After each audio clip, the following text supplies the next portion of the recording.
Beijing, when it comes to betting on a post-coronavirus China, some of the country's largest property developers are concentrating on a few industry and demographic trends they expect will grow in the longer term. The coronavirus pandemic and government efforts to control it with restrictions on social gatherings has hit economic growth worldwide and increased uncertainty for property markets, particularly commercial office space. China's property market already faced challenges of debt-fueled speculation and overcapacity heading into the coronavirus outbreak. The economic shock of the pandemic on the industry is still tangible. The vacancy rate for Grade A office space in the capital city of Beijing was 14% in the second quarter, up from 11.3% the prior quarter, according to JLL. National sales of office buildings for the first half of the year fell 28%, according to data from the National Bureau of Statistics issued through Wind. That's slightly better than the 35.3% decline recorded for the first 5 months of the year, but still near historic lows.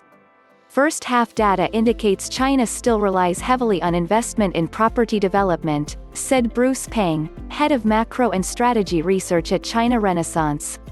He pointed out that property was the only one of 3 major categories of fixed asset investment that posted growth in the first half of the year. As the commercial property market, in particular, looks for new channels of growth in coming years, some industry experts point to the following 3 trends. First, China's burgeoning technology giants are expanding. Social distancing measures and increased working from home are accelerating demand for e-commerce, as well as online games. There's a clear level of activity in this new market opportunity, Daniel Yao, head of research at JLL China, said in a phone interview. That's according to a CNBC translation of his Mandarin-language remarks. Morgan Stanley analysts highlighted Chinese internet companies as one of a few categories of businesses set to benefit from future growth trends and a shifting relationship among the US, China and Europe. Asian internet companies are a regional champion, because of high revenues profits generated from domestic markets with relatively limited overseas exposure, analysts wrote in a wide-ranging June 23 report called, Investing for a Multipolar World. China internet companies further benefit from protected competition from global internet giants, the report added. As the industrial internet emerges as a key growth driver for the industry, China internet companies will also benefit given the government's support of domestic technologies.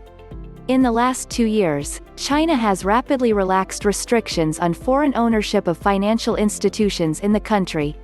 Regardless of the coronavirus or trade tensions, the firms are looking to build out their presence in the world's second-largest economy.